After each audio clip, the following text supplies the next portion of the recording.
আল্লাহ বলেন ইয়াজআল্লাহু মাখরাজা, তার জন্য আল্লাহ সকল রাস্তা খুলে দেয়। সুবহানাল্লাহ বলেন। ওয়া ইয়ারযুকুহু মিন হাইসু লা ইয়াহতাসিব, আল্লাহ এমন জায়গা থেকে তাদেরকে জীবিকা দেয় বান্দা যেটা কল্পনাও করে না। জোরে করেন সুবহানাল্লাহ।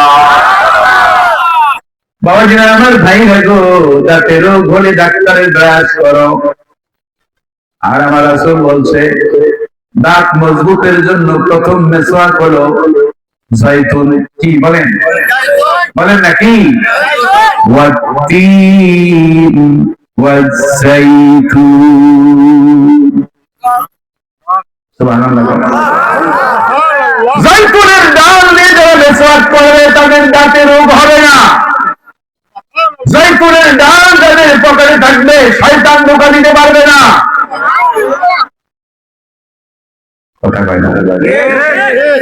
এই জন্য রাসূল বলেছেন নামাজের মধ্যে যখন তোমাদের এরকম ওয়াসওয়াসা শয়তানের অনুভব করবে সাহাবীরা, তখন বাম দিকে 3 বার থুক ফেলবে। কি ফেলবে?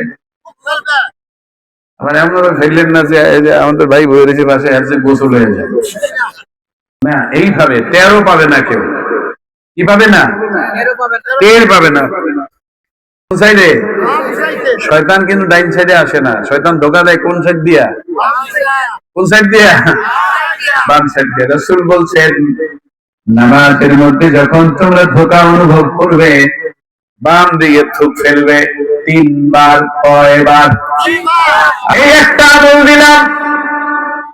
2 নম্বরে পড়তে বসলে দুনিয়ার কাজে শয়তানের ধোঁকা যখন অনুভব হবে, আমার রাসূল বলেছেন ফাস্তাইজ বিল্লাহ, আউযু বিল্লাহি মিনাশ শাইতানির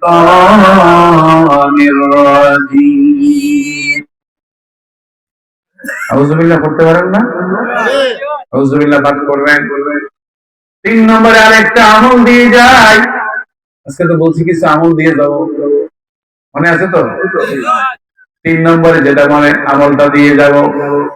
শয়তানের ধোঁকা যদি অসহ্য অনুভব করে যুবক ও মা, নামাজে দাঁড়াইছো মন বসে না, শয়তানের ধোঁকা অনুভব করো, তাহলে তুমি পড়ে ফেলবে লা হাওলা ওয়ালা কুওয়াতা ইল্লা বিল্লাহিল আলিয়্যিল আযীম।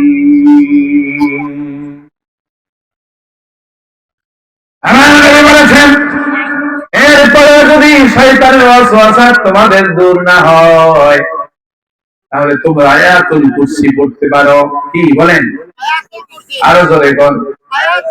আয়াতুল কুরসি পড়তে পারো। আয়াতুল কুরসি তো সবার মুখস্থ নাই, এটা হতে পারে, কিন্তু আল্লাহ রাসূল বলেছেন সাহাবীরা রে, তোমাদের মধ্যে যারা আয়াতুল কুরসি পাঠ করবে প্রত্যেক ফরজ নামাজের পরে তার জান্নাতে প্রবেশ করতে শুধু এইটুকু বিলম্ব হবে যেদিন মৃত্যুটা হবে। সুবহানাল্লাহ। মৃত্যুর সাথে সাথে সে জান্নাতি হয়ে যাবে। আয়াতুল কুরসির বল্লা আছে নিও, আরো জোরে বলা আছে না নাই?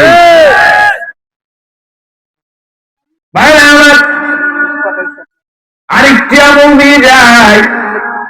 যদি এমন শয়তানের ওয়াসওয়াসা, জাদু টুনা, শয়তানের ধোঁকা অনুভব করে, আপনি প্রথম পড়বেন কুলিয়া। কি পড়বেন? সূরা কাফিরুন। সূরা বলেন না, সূরা কি? তারপরে পড়বেন সূরা ইখলাস। সূরা ইখলাস কি? কুল হুয়াল্লাহু আহাদ।